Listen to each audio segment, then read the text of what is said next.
O governo do Distrito Federal foi condenado por omissão e negligência. Um aluno que estava na porta da escola esperando autorização para entrar foi atingido por um objeto e perdeu a visão de um olho.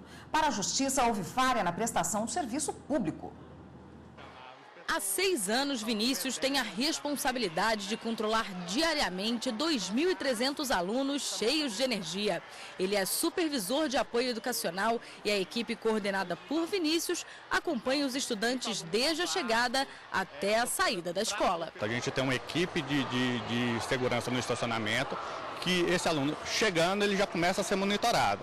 Entrando na escola, pessoal de portaria também, e dentro da escola a gente tem uma equipe que a gente conhece aqui como a equipe de assistência de alunos, que também dá toda a condição para esse aluno, tirando suas dúvidas, encaminhando naquilo que o aluno realmente necessita. Por causa da falta de uma pessoa como Vinícius para monitorar os alunos e de um espaço adequado para que eles aguardassem o início das aulas, o governo do Distrito Federal foi condenado a pagar R$30 mil de indenização a um aluno.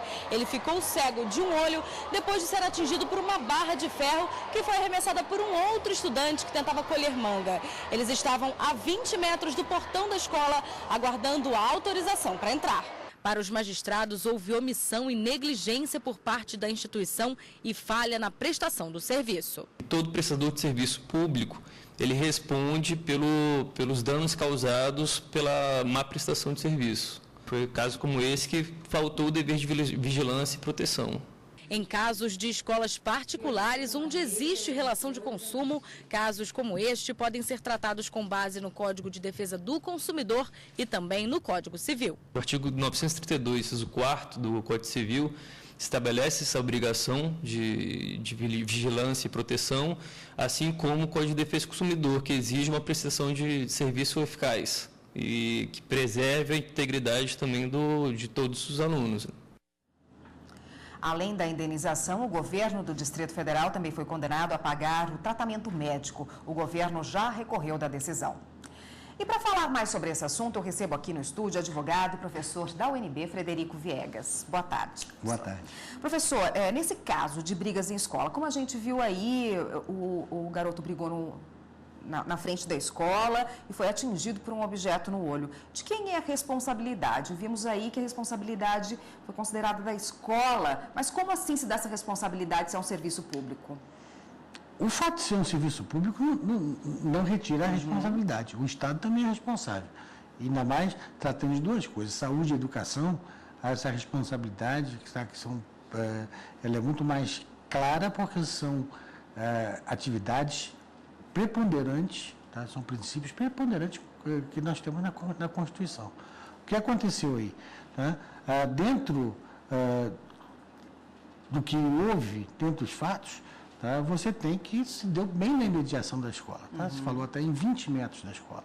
Então, o aluno estava ali para a escola, era o motivo dele estar ali. Tá? Então, isso atrai a responsabilidade de quem está fazendo o serviço. Tá? E com base nisso, claro, você não pode eximir da responsabilidade da escola, seja ela por ser pública ou particular. A obrigação da escola, então, era manter um funcionário ali para que vigiasse os alunos mesmo fora da escola. Sim, tá? E infelizmente, em se tratando de escola pública, a gente não vê isso. Mas na prestação de serviço privado, tá? Que muitas vezes, como foi dito aqui na reportagem, você tem a atração do Código de Defesa do Consumidor, tá? Então, as escolas, elas têm, tá, essa vigilância fora dos limites, vamos dizer, do seu muro, tá? Porque também ali ela é responsável por qualquer coisa que possa acontecer, tá, com um estudante. No caso de uma escola pública, então, como buscar o direito? Uma criança foi ferida, se envolveu numa briga fora ou dentro da escola. Como o pai busca o direito de responsabilidade, né? De ter alguém responsabilizado por aquele fato? Bom, em primeiro lugar, vamos dividir aqui a responsabilidade penal e responsabilidade civil. Vamos ficar só na responsabilidade civil. Responsabilidade civil é do Estado. A Constituição é clara ao estabelecer, no artigo 37, parágrafo 6º, não vamos ficar aqui falando sobre lei, mas só para ficar bem claro que tem no texto constitucional, tá, que o Estado ele responde objetivamente por ato dos seus agentes, tá, e ele terá que indenizar. Quem é o agente? O agente é justamente aquele braço do Estado que está na ponta, que é a escola. Então, a escola deveria prestar uma vigilância. Não fez. Tá? Então, o Estado, no primeiro momento, responde por aquilo. Então, a ação é proposta contra o Estado. Não são apenas brigas, né? A criança pode cair no pátio, se machucar num ambiente da escola, ou mesmo fora, pode ser atropelada saindo da escola. Isso também há uma responsabilidade do estabelecimento escolar? Bom, é inequívoco, tá? Não tem dúvida alguma que dentro da escola, se há um acidente, a escola pode vir a ser responsabilizada. Tá? Já era a questão de ela ser atropelada fora da escola, aí volta o que foi dito na reportagem dos 20 metros. Quer dizer, você não pode ser, por exemplo, a escola num bairro, você ser responsabilizado por uma coisa que aconteceu no outro bairro. Mas naquelas imediações, sim, onde ela tem aquele dever de vigilância, tá? Então vai haver sempre a responsabilidade. Vou pedir um instantinho para o senhor, a gente vai ver uma outra reportagem, daqui a pouco a gente volta a falar sobre ela, também sobre escola. Você sabe quais as regras estabelecidas para o transporte escolar? Conheça agora os itens de segurança para esses veículos e as obrigações do condutor. Com a correria do dia a dia, responsabilidades cada vez maiores no trabalho, muitos pais têm optado por contratar o transporte escolar. Adalberto trabalha o dia todo, tem 2 filhos e optou pelo serviço. De acordo com ele, o transporte escolar lhe dá mais tranquilidade. Mas para isso, antes de fechar o contrato, procurou buscar referências. Primeiro a gente pegou uma referência com pessoas que a gente já conhecia, que também tinham filhos em condição escolar. E depois nós tivemos os cuidados de buscar junto aos órgãos, pedir também a eles documentações que eles tinham de autorização para poder rodar, tudo isso, habilitação. Aí verificar junto ao Detran, questão de multa, questão de certificação para poder eles rodarem com essa condição de transporte escolar. Para a segurança dos passageiros, o prestador de serviços de transporte escolar deve respeitar as regras do Código Nacional de Trânsito e a legislação do município. O CNT diz que os veículos devem ser autorizados pelo Detran depois de atendidos os seguintes requisitos: registro como veículo de passageiros, inspeção 2 vezes ao ano para verificação dos itens obrigatórios e de segurança, faixa amarela com a inscrição escolar a meia altura e em toda a extensão das partes laterais e traseira da carroceria, equipamento registrador instantâneo inalterável de velocidade e tempo, lanternas de luz branca, fosca ou amarela, dispostas nas extremidades da parte superior dianteira e lanternas de luz vermelha na extremidade superior da parte traseira. E cintos de segurança em número igual à lotação do veículo. Já o condutor deve, obrigatoriamente, ser maior de 21 anos, ser habilitado na categoria D, não ter cometido nenhuma infração gravíssima ou ser reincidente em infrações médias durante os últimos 12 meses e ser aprovado em curso de especialização. Seu Aldir trabalha com transporte escolar há 5 anos e cumpre as regras à risca para dar confiança aos pais. Para conseguir ganhar o pão de cada dia, tem que transmitir essa confiança e ter capacidade e estar apto para fazer esse tipo de serviço, né? Se a gente não tiver de acordo com as normas, com o que é exigido da segurança, a gente não tem condições de estar transportando a criança. Ele conta ainda com a ajuda da esposa, que trabalha como monitora. Eu acho assim que toda van tem que ter uma monitora ou um monitor, não sei, porque o motorista não dá para olhar as crianças atrás, né? E a gente tem que estar olhando as crianças, tem que estar vendo, às vezes tem criança que está doente.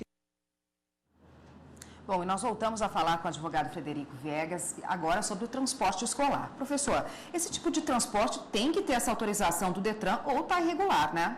Sim, como foi visto, um dos pontos mais importantes é essa autorização do Detran, porque a autorização do Detran não é só uma simples autorização. Ele passa, para ser autorizado, passa pela vistoria, para ser autorizado você tem que ter toda aquela adaptação do carro para que seja um carro efetivamente de transporte escolar.